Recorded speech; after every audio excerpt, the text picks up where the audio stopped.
Buenos días, mi nombre es Gemma Vicino Checa y a continuación voy a exponer mi trabajo acerca de una habitación propia de Virginia Woolf. Este trabajo se divide en 3 apartados: resumen e ideas fundamentales, en segundo lugar, opiniones y controversias que ha generado una habitación propia, y en tercer lugar, la opinión personal.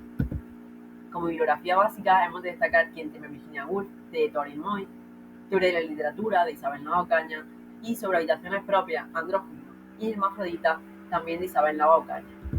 Como bibliografía secundaria encontramos Feminismo y teoría política en Virginia Woolf, de Francisco Fuster García, y To Be or Not to Be, de Elena Gascón Vela. Como antecedentes, este ensayo está basado en 2 conferencias sobre la verdadera naturaleza de la mujer y de la novela, impartidas en octubre de 1928. Particularmente, este ensayo rompe con la tradición al introducir elementos de ficción y no de erudición. La propia Woolf afirma que nunca podrá cumplir con lo que tengo entendido es el deber primordial de una conferencia: entregaros, tras un discurso, una pepita de verdad pura. Como elementos de ficción, decía, va a introducir un yo genérico e imaginario que va a incluir a personajes de la talla de Mary Seton. Yo, pues, llamadme Mary Seton o cualquier otro nombre que os guste, no tiene menor importancia. Los temas en los que va a girar la novela van a ser sobre todo la importancia de tener dinero y una habitación propia para poder escribir novelas.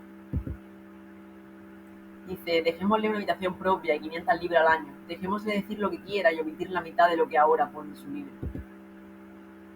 El capítulo 1 versa sobre todo sobre el acceso de la mujer a la educación, las dificultades o avances que va experimentando, y sobre todo va a hacer hincapié en la ruptura de las convenciones novelísticas, en la necesidad de ello. También va a criticar aspectos del pasado, por ejemplo, que no se admitieran a las señoras en la biblioteca a menos que fuesen acompañadas de un fellow o provistas de una carta de presentación.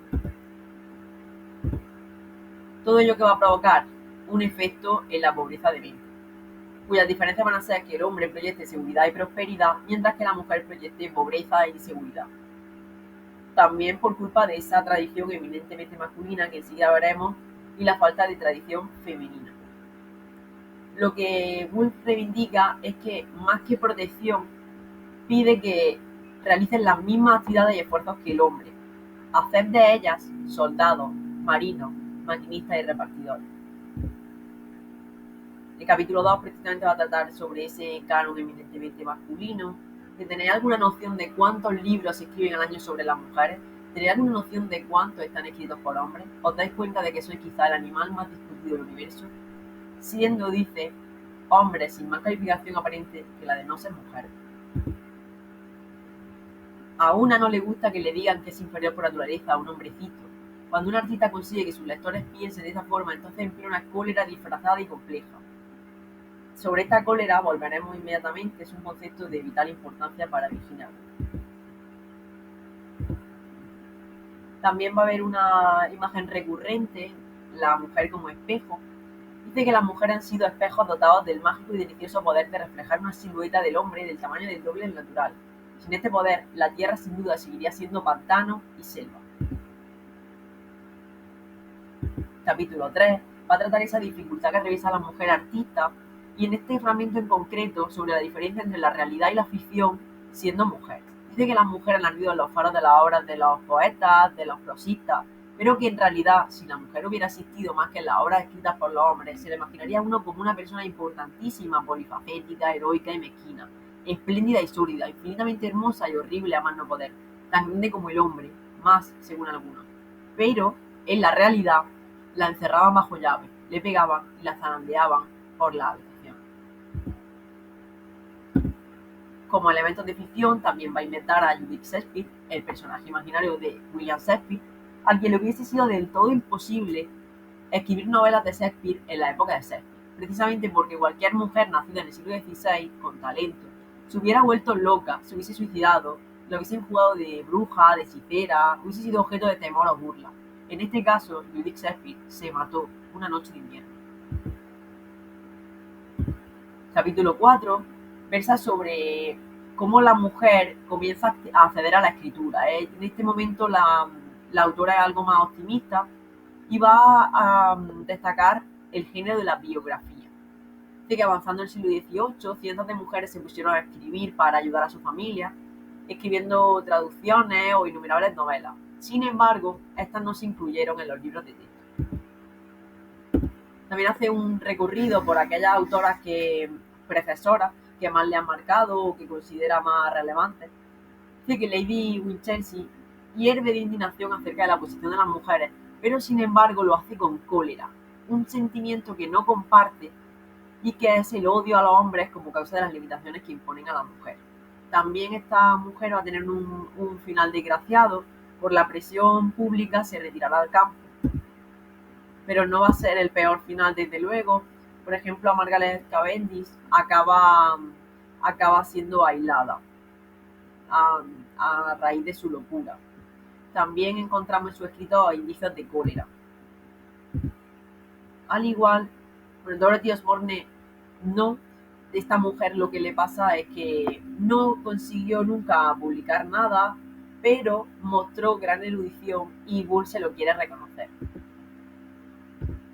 Sobre Aphra Behn, dice que todas las mujeres juntas deberían echar flores sobre su tumba, porque es una de las primeras mujeres que ganan dinero mediante la escritura, siendo una mujer de clase media. ¿Y esto qué consigue con ello? La posibilidad de ser independiente emocionalmente, intelectualmente y socialmente. Jane Austen. Jane Austen sí es uno de los modelos de Woolf. Es una mujer que escribe sin cólera, a pesar de no tener recursos y de tener que esconder sus manuscritos. Las hermanas Bronte, sin recursos también, son un ejemplo de mujeres que escriben con cólera. Dice que eran tan pobres que no podían comprar más que unas cuantas manos de papel para escribir cumbres borrascosas. Algo que también le ocurre a George Eliot. Son mujeres que escriben con genio y a las que la sociedad ha apartado por ser puramente patriarcal. Lo que valora en realidad de Jane Austen y Emily Bronte es que escriben como mujeres y no como los hombres. Como dice Nava, y como he ido diciendo, Woolf rechaza esa cólera y ofrece como ejemplo de mujer que escribe sin odio a Jane Austen. En el capítulo 5 ya va a ser bastante positiva, estamos en el siglo XIX y hay casi tantos libros escritos por mujeres como libros escritos por hombres. Y además las mujeres ya no escriben exclusivamente novelas. Casi sin excepción, no obstante, se describe a la mujer desde el punto de vista de la relación con los hombres. Capítulo 6 trata ya un tema de vital importancia para Virginia Woolf, que es la androginia, un tema bastante polémico, que lo que hace es decir que hay solo dos sexos y que lo importante es buscar fortaleza y maneras de compatibilizarse con el resto. Dice que lo que necesitamos es colaboración, que en el momento en que los dos sexos alcanzan esa unión es el momento de empuñar la pluma. El ejemplo más claro y evidente para Woolf es William Shakespeare, precisamente, una mente masculina con elementos femeninos. Es funesto que un hombre y una mujer a seca, que tengan un hombre y una mujer que tengan que ser únicamente un sexo. Para ella, la mujer con algo de hombre o un hombre con algo de mujer es lo ideal. Sobre las opiniones y controversias. Nelson Walter describe la androginia como un equilibrio o dominio total del rango emocional que incluye elementos masculinos y femeninos. Pero dice que para Woolf esto lo que es un mito que le ayuda a evitar el enfrentamiento con su propia feminidad desgraciada y que le impide apagar y reprimir su ira. Fijaos que lo que está haciendo en realidad es un juicio, está atacando a su persona. También van a criticar sus técnicas narrativas porque piensan que esa subjetividad, esa repetición, exageración distrae la atención del lector, distrae la atención al mensaje. Patricia Stas lo que hace es criticar esa ausencia de imagen realista y nueva de las mujeres. Por ejemplo, para Marcia Holly también es necesario que una buena novela tenga una representación de la mujer de manera veraz y con su fortaleza.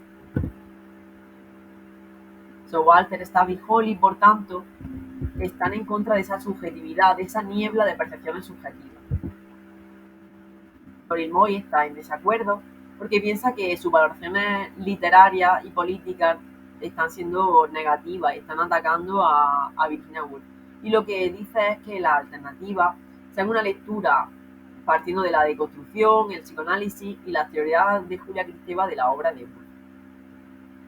Además, quiere hacer una separación entre androginia y feminismo, porque para Moy la deconstrucción de la identidad sexual es un acto feminista. Sus orientaciones propias, andróginos y hermafroditas. Pero lo que dice Julia es que hay una reivindicación del derecho de propiedad producto de una sociedad burguesa con el concepto de habitación propia, en el que la mujer es dueña de su propio tiempo y lugar. Por su parte, Ana Zamorano dice que la idea clásica de andrógino es que es un todo en el que se funden dos entes, mientras que el hermafrodita es un cuerpo en conflicto que vive dentro de sí mismo, la lucha de los dos cuerpos diferentes. El hermafrodita asegura que es una figura incómoda y parcialmente revolucionaria. Lo que hace Foster García es preguntarse si el feminismo de Virginia Woolf, si tenemos que hablar del feminismo de Virginia Woolf o en Virginia Woolf. Y la conclusión a la que llega es que es el feminismo quien ha indagado en la obra de Woolf.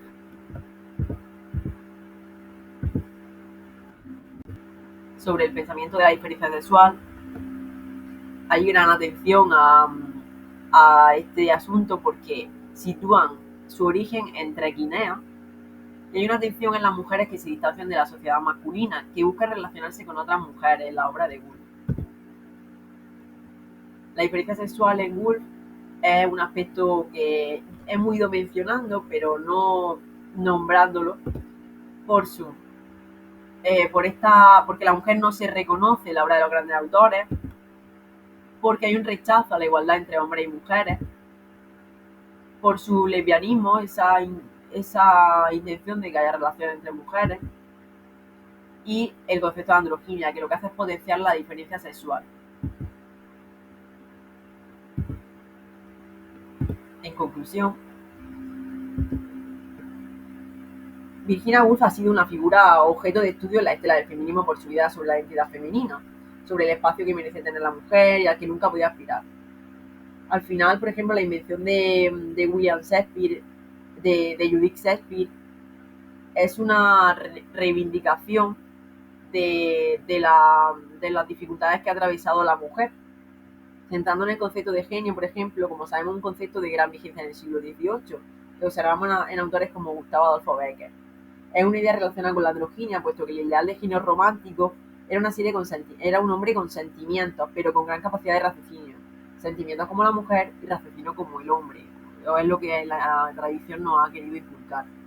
Otro punto fundamental es el rechazo de la igualdad entre hombres y mujeres, justo lo que define el pensamiento de la diferencia sexual, que pretende potenciar las diferencias valorando y privilegiando el sexo femenino. Virginia Woolf también, al igual que el pensamiento de la diferencia sexual, remarca los límites e insiste en las diferencias. En realidad, Woolf nunca afirma categóricamente que una mente deba ser andrógina, no aboga por la complementariedad de los sexos como unión simbólica. En cambio, potencia la diferencia sexual, los vínculos de cada sexo y, en concreto, del sexo femenino, razón por la cual Foster concluye que encuentra evidencias para pensar que cabe la posibilidad de hablar de pensamiento de la diferencia sexual en Virginia Woolf. También me gustaría destacar que ha habido una reivindicación importante en esta obra sobre el papel de la mujer en la sociedad, mostrando como ella las dificultades que atraviesa, aun compartiendo el genio o las dificultades o las circunstancias del hombre, como le ocurre de nuevo a a Judith Shakespeare. Muchas gracias por vuestra atención y esto es todo.